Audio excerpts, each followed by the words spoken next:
Alors, Caroline est une ancienne professionnelle de la santé, maintenant qu'on appelle une créatrice culinaire. Végane depuis 10 ans, elle se passionne pour la cuisine végétale innovante. Bonjour, Caroline. Bonjour, Anne-Lise. Hey, merci d'avoir accepté l'invitation ce soir. Bien, ça fait vraiment plaisir. Avant de commencer, Ouais. là, on a comme une petite tradition ici au Grand Rendez-vous. On a parti ça ce printemps et on commence la soirée avec un petit cocktail. Au dernier rendez-vous, on avait Rose Simard qui était avec nous. Là, Rose, elle ne pouvait pas être là ce soir. Sauf qu'elle nous a partagé une exclusivité de son deuxième livre qui va sortir bientôt. Ça sort le 20 octobre là, dans votre librairie près de chez vous. Alors, courez, vous procurez ça dès le 20 octobre. Notre mixologue crée des recettes hallucinantes. J'ai eu la chance d'en goûter la dernière fois, puis c'est toujours très bon et très rafraîchissant. Alors, cette fois-ci, peut-être que vous l'avez reçu aussi à la maison si vous vous êtes inscrit un petit peu à l'avance. Là, on a envoyé la recette à la maison, donc peut-être même que vous êtes de ceux et celles qui ont réussi à ramasser les ingrédients pas loin. Vous les avez ici à l'écran. Alors, vous avez des liqueurs d'érable. En tout cas, ça sent tellement bon. Alors, peut-être que vous pouvez rassembler tout ça et faire votre petit mix. Nous, grâce à la magie de la télé, on a notre verre déjà prêt. Hein? C'est merveilleux. Bien, santé, bon rendez-vous. Santé à toi, bon grand rendez-vous et surtout bon grand rendez-vous à vous. À la maison, on peut goûter. Ah, c'est délicieux. Oh, wow, Je reconnais le génie créatif de Rose là-dedans. Oui, hein? Ah, c'est tellement bon ce qu'elle fait, là. C'est toujours plein de saveurs. Merci, Rose Simard. Puis on pense à toi, où que tu sois ce soir. Alors, toi, ma belle Louni, ma belle Caroline. Là, toi, tu as écrit 2 livres déjà. Oui. Que là, le deuxième vient de sortir la semaine dernière. La semaine dernière, oui. Wow! Alors, c'est vraiment tout récent. Le deuxième tome vient de sortir. Et là, dans ces livres-là, tu nous partages des astuces pour des recettes 100% végétales. Ouais. Bon, ta passion pour la cuisine est arrivée de façon un peu spéciale dans ta vie parce que tu étais déjà dans le milieu de la santé, c'est ce que je comprends. Et j'aimerais ça que tu nous parles de ton parcours un petit peu avant qu'on saute dans la popote. Bien, moi, j'ai été professionnelle de la santé. J'ai été ergothérapeute pendant 16 ans. OK. Je travaillais avec des gens en dépression notamment, puis je les aidais à changer progressivement des habitudes de vie pour retrouver la santé. Puis, entre-temps, je suis devenue végane il y a 10 ans, donc en 2011. Et à cette époque-là, il n'y avait pas beaucoup d'options dans les restaurants, dans les épiceries. Donc, j'ai pas eu le choix d'apprendre à cuisiner. OK. Mais je viens pas d'une famille où la cuisine, j'ai pas d'anecdote à raconter en cuisine quand j'étais petite. Là, j'étais pas cachée dans le tablier de ma mère ou de ma grand-mère. Ça faisait pas vraiment partie de la culture chez moi. OK. Donc, j'ai vraiment appris. Je suis partie de pas grand-chose. J'ai appris à cuisiner. Puis c'est de là que ça a commencé. Mon premier livre qui a été publié en 2019, c'est vraiment les bases de ma cuisine, ce que j'ai appris moi-même. Mais là, depuis 2 ans, je fais ça à temps plein. J'ai côtoyé plein de chefs, j'ai gagné plein d'expériences, j'ai passé beaucoup de temps en cuisine. Puis j'ai appris c'était quoi les erreurs que je faisais qui faisaient que c'était peut-être des fois pas aussi bon que je le souhaiterais, pas aussi satisfaisant. C'est vraiment le message que j'essaie de passer avec le tome 2. Parce que la cuisine végétalienne, ça peut faire peur. On dit, bien, c'est sans viande, sans fromage, sans œufs, etc. On a peur que ça soit sans goût puis qu'on manque de quelque chose.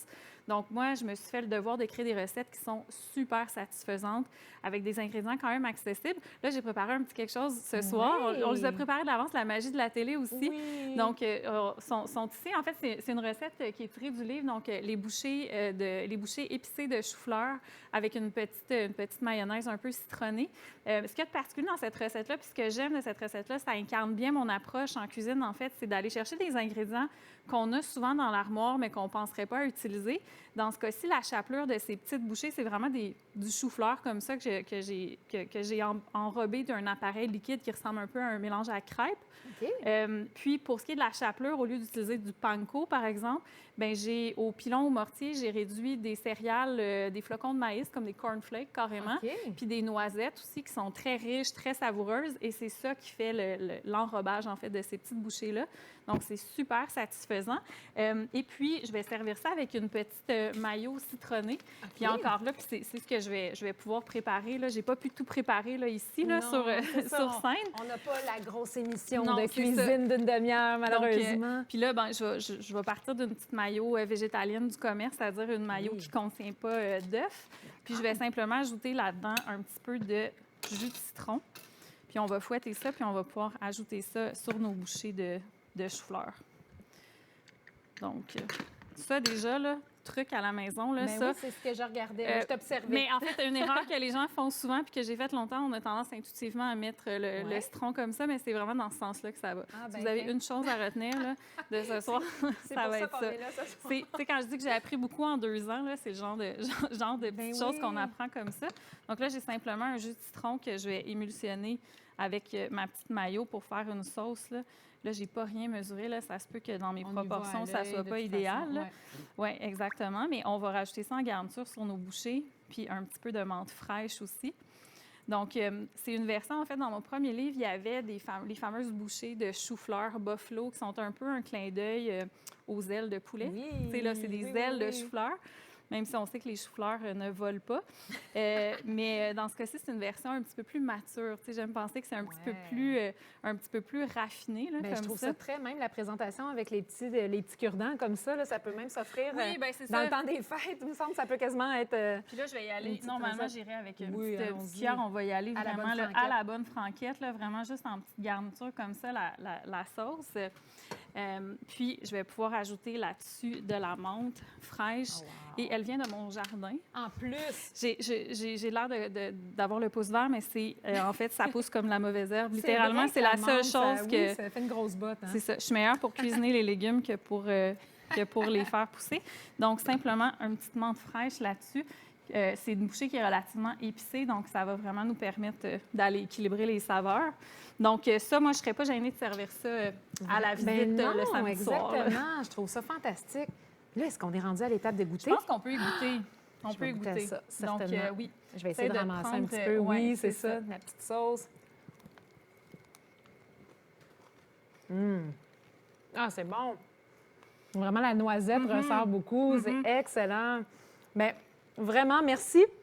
Puis, moi, ce que je trouve intéressant de ton parcours, c'est que c'est pas une chef qui est née grand chef, c'est une personne comme nous à la maison, des fois, qui fait des essais, des erreurs. Ouais. Ce qui fait en sorte que tu es une excellente vulgarisatrice aussi, puis qui voit un peu les problèmes qu'on peut avoir à la maison quand on Oui. réalise la recette. Donc, voilà. Alors, ça, c'est tiré de ton deuxième livre. Est-ce que j'ai le nom au complet? Oui. Avec puis en moi. fait, regarde, je l'ai même Tu juste l'as. ici. Ah, ben regarde, Mais en fait, Looney c'est Cuisine. Looney Cuisine 2. On l'a appelé le 2. C'est encore plus de saveurs 100% végétales. Puis c'est vraiment une exploration des saveurs et des textures du règne végétal. Justement, ça rejoint beaucoup mon approche là, j'essaie de rendre ça comme... Ben, c'est faut que ça soit bon parce qu'on a beau arriver avec des arguments des fois un peu plus rationnels pourquoi on souhaite manger moins de viande pour la planète, pour notre santé, pour le bien-être des animaux. Mais si c'est pas bon, si c'est pas satisfaisant, souvent, ça va faire son temps. Puis on va dire, ah oui, mais c'est trop compliqué ou ah, je m'ennuie de manger mon poulet ou je m'ennuie de manger ma viande. Mais moi, ce que j'essaie d'amener, en fait, d'inculquer aux gens, c'est pas de couper quoi que ce soit dans leur alimentation. Au lieu de dire, je vais couper le poulet, c'est plutôt de dire, je vais essayer de maîtriser une recette de tofu que j'aime. Comme le tofu magique, par exemple, qui est la recette pas mal qui m'a fait connaître.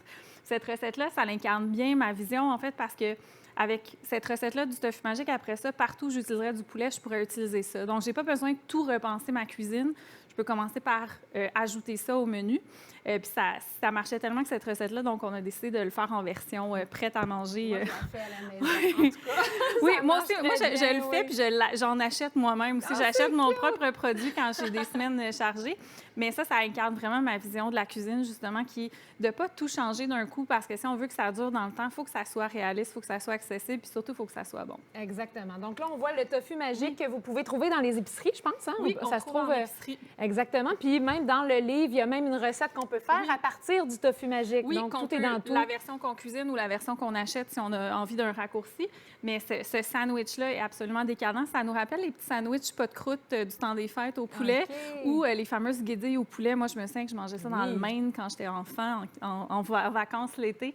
Donc, c'est vraiment mon inspiration. Puis ça aussi, en cuisine, j'essaie beaucoup de m'inspirer de mes souvenirs, de ce que j'aimais manger avant, puis de recréer ces saveurs-là puis ces textures-là. Bien, en tout cas, au niveau des saveurs, on y est vraiment. Moi, je viens de goûter, j'adore déjà. Je vais l'adopter, c'est sûr. Puis on va adopter ton livre aussi, ma chère Caroline. Alors, merci énormément. On se procure évidemment son livre qui est publié par K.O. Éditions. On peut le trouver à la librairie de notre centre commercial, évidemment. Il est déjà sorti, donc courez à la librairie.